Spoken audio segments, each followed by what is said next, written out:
University. I am currently a licensed marriage and family therapist associate in Lubbock, Texas. I am also a first year, almost a second year in 2 weeks, doctoral student at Texas Tech University. Woo, right? I'm getting there. I see the light at the end of the tunnel, and this was my passion project through my master's. This was my master's thesis, and it is currently under review for contemporary family therapy. So if you want any more information, hopefully you'll see it in print in the next edition of Contemporary. But the title of this work is What's Up, Doc? And the work is about how work stress impacts physician relationships. This work is very important because one doctor dies by suicide every single day in the United States. The suicide rate for physicians in the United States is more than double that of the general population. And so there's absolutely a mental health epidemic that is going on. And the things that I want you to know for this presentation today, I drew a fun little chart, is the concept of work-family conflict. So work-family conflict is a cycle, and it has two components. There are two domains, the work domain and the family domain, that we all are interacting in, right?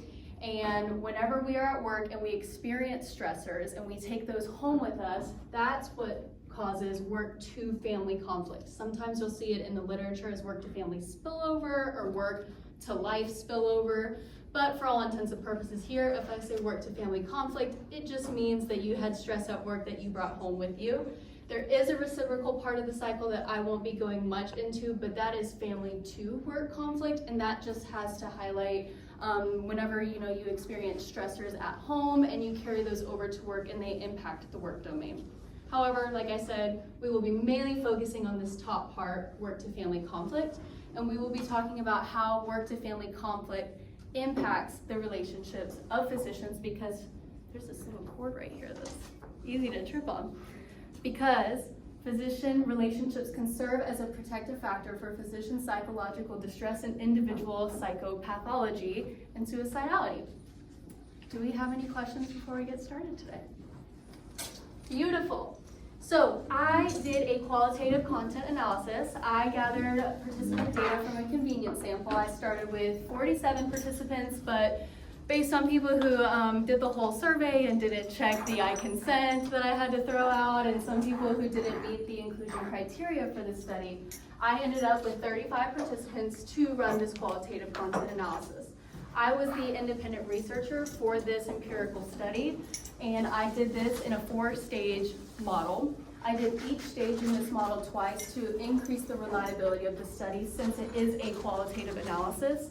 And I participated in memo writing, reflexivity, and external audits to again increase the trustworthiness and reliability of the qualitative study.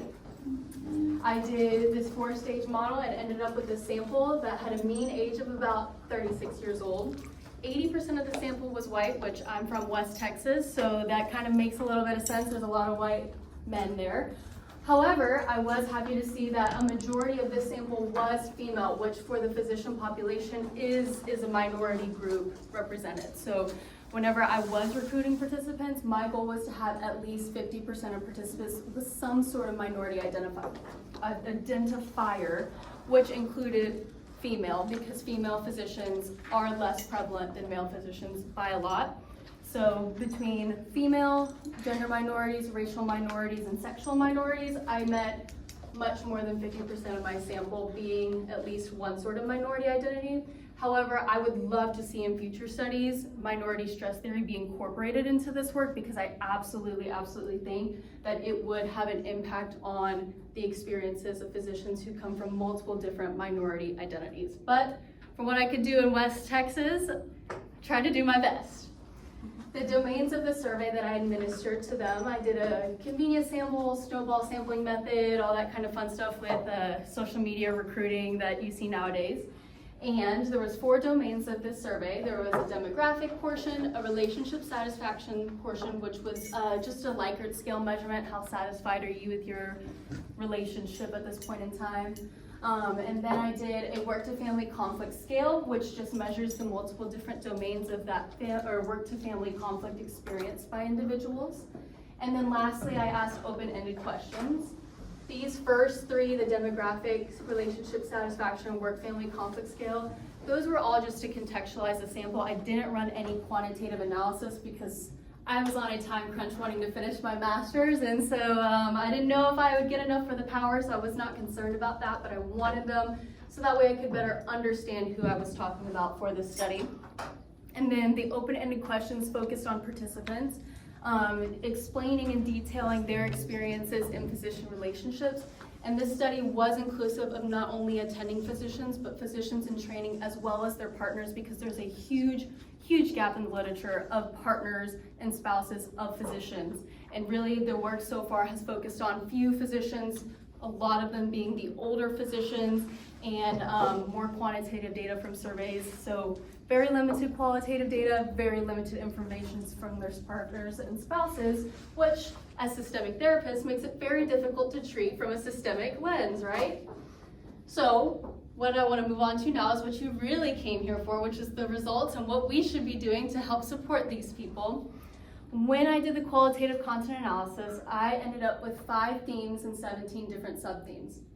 And the 5 themes are career toll, relational stressors, career benefits, the recipe for relational success, and the areas for intervention. So career toll, as you can imagine, physicians are working long hours. In the United States, as a resident physician, you can work 78 hours a week, and that's legal. That's very scary if you're trying to go get healthcare treatment, because a 26-year-old individual could be operating on no sleep for 27 hours straight and be treating you, and that's absolutely frightening to me whenever I go to the doctor. I don't know about you guys, but whenever I walk into my primary care physician's office, I think they have it all together. They're MDs or DOs. They can take care of me, but they are struggling, absolutely struggling. They do not have adequate amount of work hours and regulations with that. They don't have limits on how many hours straight. That is a healthy amount. They can work 28 hours straight without any sleep, and that is legal in the United States. They do not have any type of childcare options for holiday odd schedules. They're on-call scheduling, and it takes an emotional toll. Physicians are experiencing things that would be qualifying as a PTSD diagnosis, qualifying events every single day. Normally as a work job, they see people who are impaled, people who have gone through traumatic events. They experience adverse patient outcomes multiple times a day, and that is taxing on an individual on a daily basis. And many hospitals are not doing the work to be able to check in with these physicians. So I hope to take that work to the next stage in my dissertation, but we will stop there for today for that. The relational stressors, one of the participant quotes that were highlighted was that participants felt like medicine was a mistress in their relationship. They felt like medicine itself was almost this third entity, and they were cheating on their spouse with medicine. That's how obsessed, how hardworking, how tunnel vision they can get about their careers. And I think that's important for us to know that this isn't just a job. For many physicians and physicians in training, this is the only thing, and it is very easy for them to almost treat their job, their education, as another entity within the relationship, and sometimes taking priority over the relationship itself. Other relational stressors that came into play in physician relationships that participants outlined were this partner burnout. Even partners who were so supportive outlined how difficult it was to maintain that support through these long working hours, very minimal support from training programs and hospital systems in the United States. And they mentioned that even though, physicians make way more than I do as a therapist. I couldn't even imagine making as much as physicians in the United States. But they noted that this immense student debt. I think on average right now, the student loan debt when physicians graduate from medical school is around the $250,000 on average. That's a lot of money. When you come out as a resident physician, you're still not making much money, but expected to have this huge student loan burden from not being in the workforce for many years. You're almost in your 30s and you have hundreds of thousands of dollars in debt, not including cars or mortgage or anything else. We're also talking about how you have so much liability. If you make a mistake at work, you could lose your house, you can lose your car, you can lose your entire way of life. So that insecurity is still there despite having a high income level. And that was also seen for medical students who are noting that they do not get compensated for their work for so many years and that they are struggling financially through the training of a medical career. However, we have physicians, we go to the doctor, so there must be a reason why they're continuing to stay, why they pursue that pathway. And of course, financial incentives. Physicians in the United States make a good amount of money, most of them do. So physicians and their partners noted that financial security was obviously a benefit. Other things like increased access to medicine. Physicians know other physicians, they can get you into specialists, so family members and spouses and partners of physicians were able to get care easier, or just knowledge of the healthcare system that can be so confusing in our country was much easier to access because of a physician within the family. And then lastly, a lot of physicians did find a portion of their job to be rewarding. Helping people, healing people, and even being a mentor within the community for others to look up to was a positive aspect of their job, and maybe something that we can be referencing in therapy as something to hold on to, something to emphasize. How can we bring that out within their lives a little bit more if they're going through a really hard struggle within their career? Next, the recipe for relational success. These were things that participants outlined to be important within their relationship, that was important for the maintenance of their relationship, or things they wish they would have done within their relationship that would have been helpful. And those were things like communication. And that's not only verbal communication or written communication. They thought of things like small little gifts, or little like post-it notes on lunches, even small little ways of communication and affection. Spending time prioritizing their relationship.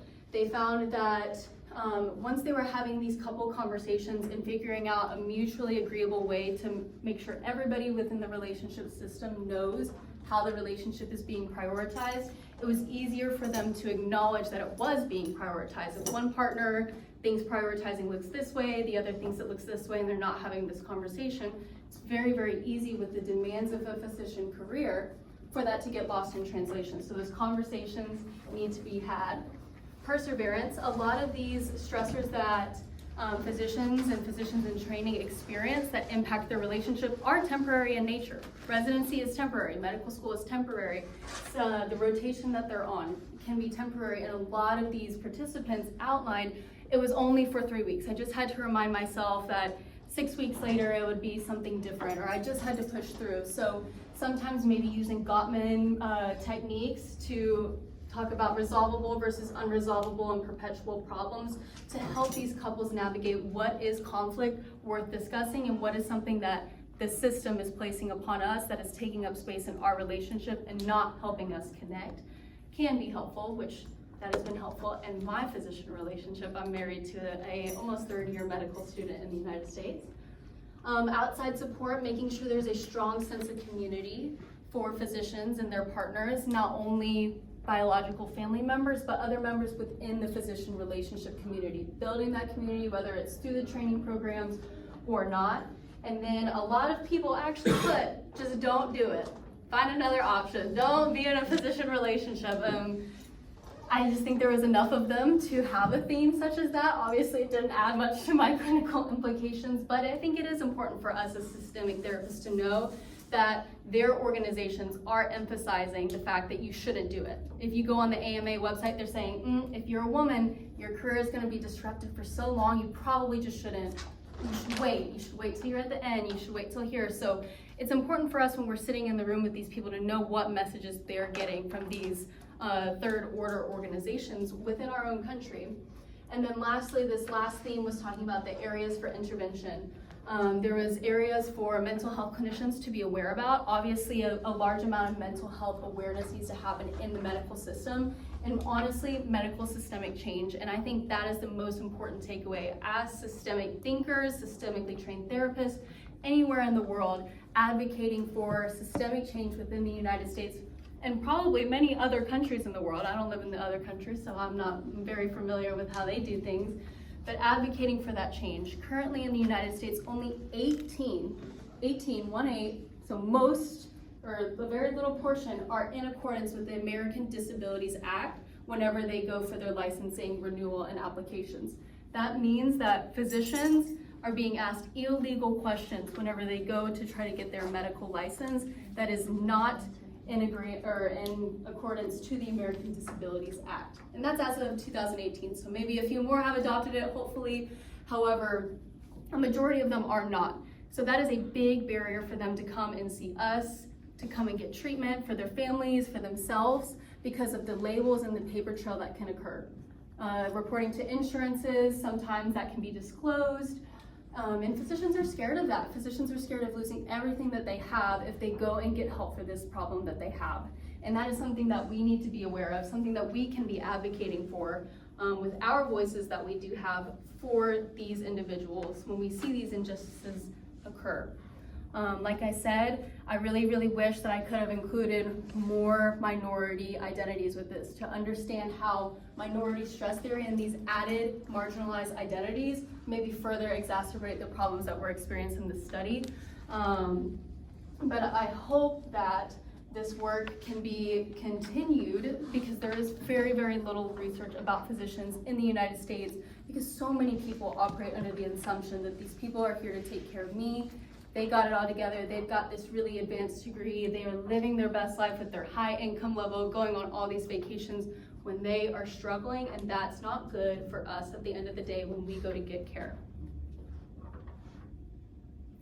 Hopefully this will be in the print soon. It's under review with Contemporary. I think I told some people in the room, so be on the lookout for it. Hopefully they get back to me here pretty soon, and they've had it for about a month. But does anybody have any questions? Because I think you're up in about 4 minutes. Yeah. Any questions? None at all?